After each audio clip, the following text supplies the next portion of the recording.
کون سی چیز بنیادی ہے، کون سی چیز اس کے بعد آتی ہے. اگر حفظ مراتب نہ کنی زندگی، اگر ان معاملات کے اندر بھی مراتب کا حق نہ رکھا جائے، کس شے کی کیا اہمیت ہے، تو ظاہر بات ہے کہ ہو سکتا ہے کہ ایک شے جو آپ سے 1 من بھر مطلوب ہے وہ تو آپ 1 تولہ کر کے فارغ ہو جائیں، اور جو تولہ بھر مقصود تھی، مطلوب تھی، اس میں آپ 1 من جو ہے اس کے اوپر ڈھیر لگا دیں.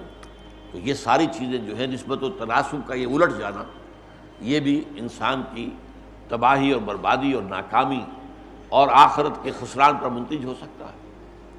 اب اس کے لیے ہے اصل میں وہ جو ایک نقشہ اللہ تعالیٰ نے مجھے ایک مرتبہ ایک جمعے میں خطاب کرتے ہوئے اچانک وہ نقشہ ذہن میں آ گیا. اور یہ بات کم سے کم 30-35 سال پرانی ہے، وہ آج کی بات تو نہیں. لیکن اس کے بعد جہاں بھی وہ نقشہ میں نے بیان کیا، شائع کیا، تو بہت ہی یعنی لوگوں کو انشراح حاصل ہوا کہ واقعتاً جیسے کہ ایک آدمی جو ہے جس کی بینائی کمزور ہو گئی ہے، وہ دیکھ نہیں رہا ٹھیک طور پر، لیکن جب اس کو اینک لگ جاتی ہے تو اسے معلوم ہوتا ہے جیسے روشنی ہو گئی، اور وہ جو چیزیں دھندلی نظر آ رہی تھی اب صاف نظر آ رہی ہیں. تو اس طریقے سے یہ سارا جو فرائض کا نقشہ ہے اس کو ذہن میں رکھنا بہت ضروری ہے.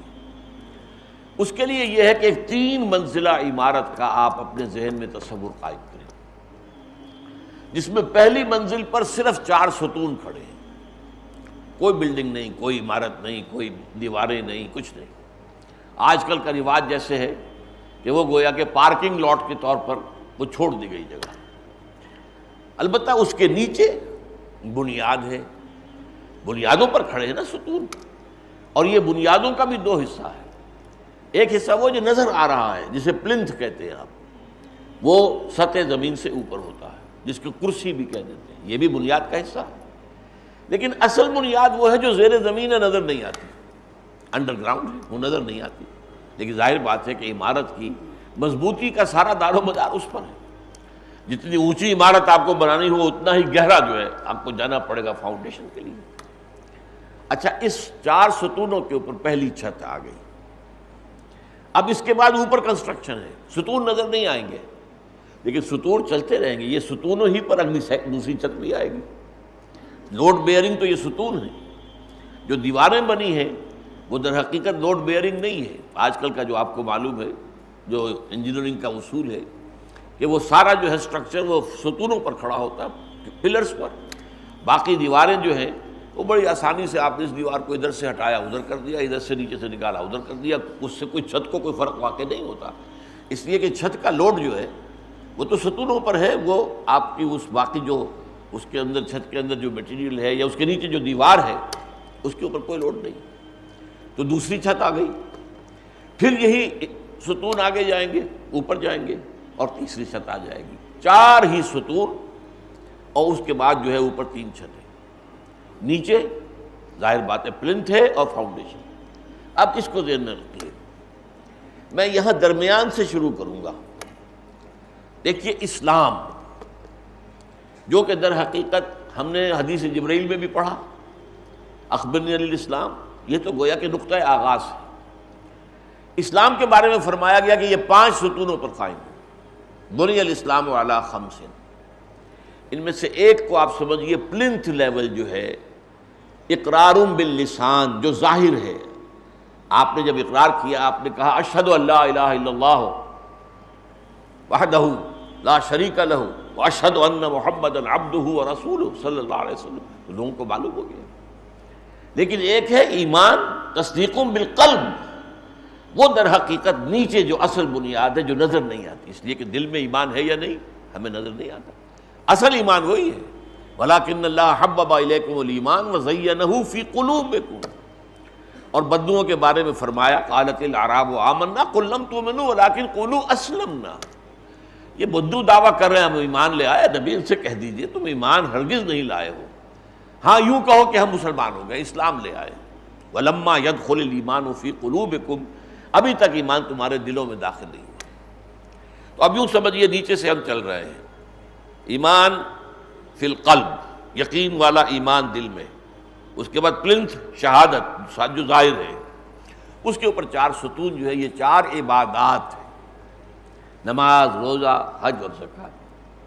یہ 4 ہیں کہ جن کے اوپر اب یہ سارا اوپر کی 3 چھتوں کا لوڈ جو ہے وہ جو ٹرانسمٹ ہوگا فاؤنڈیشن کو، وہ ان 4 ستونوں سے ہوگا۔ تیسری چھت کا بوجھ بھی اسی کے حوالے سے، دوسری چھت کا بوجھ بھی، پہلی چھت کا بوجھ۔ اچھا، پہلی چھت کیا ہے؟ اب اس کے لیے 4 الفاظ میں چاہتا ہوں آپ نوٹ کریں اچھی طرح۔ اسلام کے معنی ٹو سرنڈر۔ آپ نے سر تسلیم خم کر دیا، جیسے کہ کوئی لڑائی ہو رہی تھی، آپ نے ہتھیار ڈال دیا، میں نے تو ہتھیار رکھ دیا۔ یہ ہے اسلام۔ اطاعت، اطیعوا اللہ و اطیعوا الرسول۔ اطاعت میں کیا ہے؟ اپنی دلی مرضی سے کسی کا کہنا ماننا۔ ایک ہے مجبوری کو ماننا، اسلام تو وہ بھی ہو جائے گا، اپنی جان بچانے کے لیے اسلام کا اعلان کر دینا، جیسا کہ حضرت اسامہ رضی اللہ تعالیٰ عنہ کے ساتھ ہوا تھا کہ ایک جنگ میں دو بدو مقابلہ ہوا ایک مشرک سے، کافر سے۔ اس نے جب دیکھا کہ میری تو اب بس ہو گئی ہے، اب میں کچھ نہیں کر سکتا، مجھے کلمہ پڑھ دیا، اشہد ان لا الہ الا اللہ و اشہد ان محمد رسول اللہ۔ تو ظاہر بات ہے کہ اس نے اپنی جان بچانے کے لیے کلمہ پڑھا، لیکن یہ ہمیں حکم یہی ہے کہ تم اس کے بعد تمہاری تلوار آگے نہیں چلنی چاہیے۔ کلمہ جو ہے بہت بڑی ڈھال ہے، لیکن ایک تو ہے مجبوری کو کلمہ پڑھ دینا، ایک ہے دلی آمادگی کے ساتھ اللہ کے اس کے رسول کی اطاعت کرنا۔ تیسرا لفظ کیا ہے؟ تقویٰ، احتیاط کے ساتھ قلم رکھنا، کہیں بھی حدود اللہ پامال نہ ہو جائے، کہیں جو ہے غیر شعوری طور پر بھی ایسا نہ ہو کہ وہ جو ہم نے حدیث کے اندر الفاظ پڑھ لیے، حد حدودا فلا تعتدوها یا فلا تقربوها، تو ہم قریب بھی نہ جائیں۔ یہ اس کا نام تقویٰ ہے، بچنا۔ اتقوا اللہ، جیسے میں نے آیت آپ کو سنائی، یا ایھا الذین آمنوا اتقوا اللہ حق تقاتہ، اللہ کا تقویٰ اختیار کرو جتنا کہ تقویٰ کا حق ہے۔ اطاعت کے بارے میں آیت سنائی، اطیعوا اللہ و اطیعوا الرسول، تو بے شمار مرتبہ آیا ہے، لیکن یہ سورہ نساء میں اولی الامر منکم بھی شامل کیا گیا۔ نماز روزہ تو آپ کو معلوم ہے کتنی ہی مرتبہ قرآن میں آیا، اقیموا الصلاۃ وآتوا الزکاۃ، اقیموا الصلاۃ وآتوا الزکاۃ، الذین یقیمون الصلاۃ ویؤتون الزکاۃ۔ یہ چاہے وہ خبریہ انداز میں ہو اور چاہے انشائیہ انداز میں، امر کے ساتھ بے شمار مرتبہ آیا۔ تو اب میں پہلی چھت بیان کر رہا تھا، اسلام یعنی سرنڈر کر دینا، اطاعت دلی آمادگی سے حکم ماننا، تقویٰ پوری احتیاط ملحوظ رکھنا کہ کہیں قدم جو ہے حدود اللہ سے تجاوز نہ کر جائے، بلکہ کچھ فاصلے پر رہنا۔ احتیاط کا تقاضا یہ ہے۔ ان سب کو جمع کیجئے تو ایک لفظ بنتا ہے عبادت، ہمہ تن ہمہ وقت ہمہ وجوہ، اللہ کی بندگی اور اطاعت، اس کی محبت کے جذبے سے سرشار ہو کر، یعنی اسلام، پھر اطاعت، پھر تقویٰ اور پھر عبادت۔ یہ ہے در حقیقت پہلی چھت کے لیے 4 اصطلاحات، بہت قریب ہیں، لیکن یہ کہ چاروں اصطلاحات کو ذہن میں رکھیے۔ قرآن مجید کی اصطلاحات سے واقفیت جو ہے وہ کلید ہے اس کے مضامین اور اس کے حکمتوں کو سمجھنے اور جاننے۔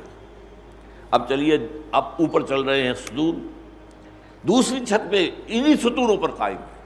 یہ نماز، روزہ، حج اور زکوٰۃ، یہ تو ستون ہیں پورے کے پورے دین کے لیے، اور یہ در حقیقت سب سے پہلے تو اسلام کے ستون ہیں کہ عبادت کے لیے یہ عبادات فرض کر دی گئی۔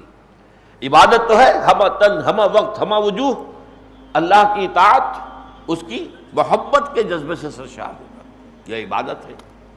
اس عبادت کے لیے یہ ستون ہے، یہ عبادات ہیں۔ اکثر و بیشتر لوگ عبادت اسی کو سمجھ بیٹھتے ہیں، اس پر تو میں تفصیل سے گفتگو کر چکا ہوں پہلے کہ عبادت جو ہے وہ عبادت ہے ہمہ تن پوری زندگی میں۔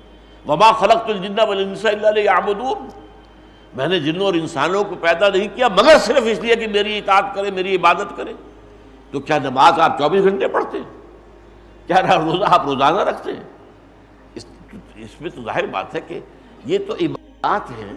یہ جیسے کہ شامیانے کے 4 بانس لگے ہوئے، اس کے اوپر شامیانہ کھڑا ہوا، تو یہ 4 جو ہیں یہ ستون ہیں جن کے اوپر عبادت کی